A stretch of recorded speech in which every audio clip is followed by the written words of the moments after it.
the motion be agreed to, and I give the call to the member for Grey. Speaker, I'd like to acknowledge the member for Bowman Henry Pike for bringing this important matter to this chamber.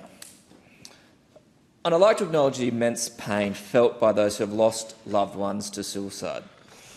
I bring this topic to this chamber today with the utmost respect for their grief and their ongoing trauma. In regional Australia, with communities like Streaky Bay and the neighbouring Elliston district, the heartbreak of severe mental health issues is palpable. Recently, those communities have endured an agonising series of losses. The beautiful community of Streaky Bay on the far west coast, it is incredible. I encourage everyone to go and visit this amazing town. But this community of less than 2,500 people has had 7 suicides in the last 2 months alone. For a community of that size, that is absolutely unacceptable. And just down the road in Elliston, a community of less than 1,000 half, they've had 3 suicides in recent times, ranging from teenagers to locals in their 70s. Speaker, our farmers, teachers, ag workers and regional families are grappling with immense compounding pressure, and we all feel it.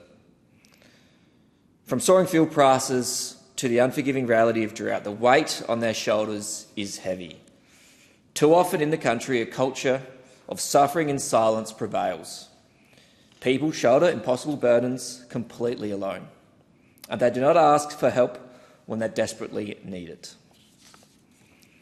I must acknowledge the tireless work of my predecessor, Rowan Ramsey, whose dedicated advocacy secured centres in Port Lincoln, Whyalla, Port Augusta and Port Pirie.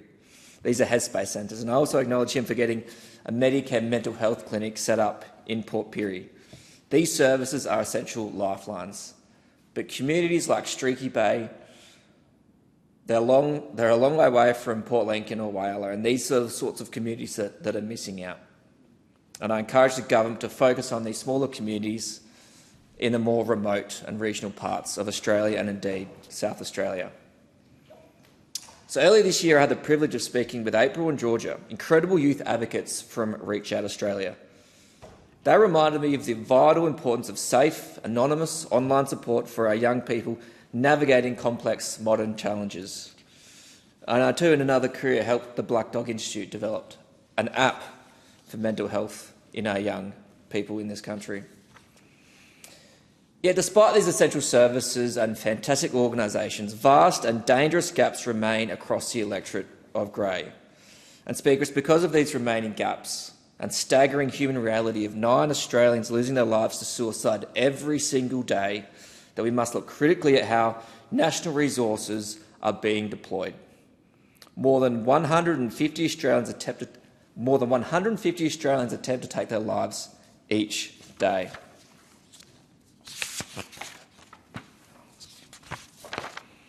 Speaker, when the Coalition was in government, we proudly backed a $2 billion mental health and suicide prevention plan.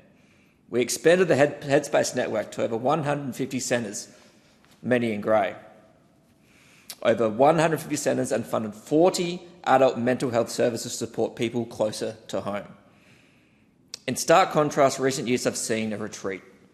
The current government has reduced Medicare-funded mental health sessions from 20 to 10 at a time of growing demand.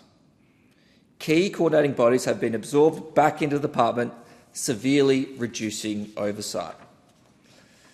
Speaker, we must shift from a focus of inputs and short-term announcements to a relentless focus on results and outcomes. I call on the government to strengthen transparency in funding. Every dollar spent must be tied to clear, measurable outcomes and evaluation. Community-based services must be prioritised as our best place to engage locals practically and accessibly. A consistent national framework for accountability must be reinstated so programs can be properly assessed and improved over time. Speaker, Australians deserve a system that measures success by lives saved, not just by money spent. And I thank the member for Grey. The time allotted for this debate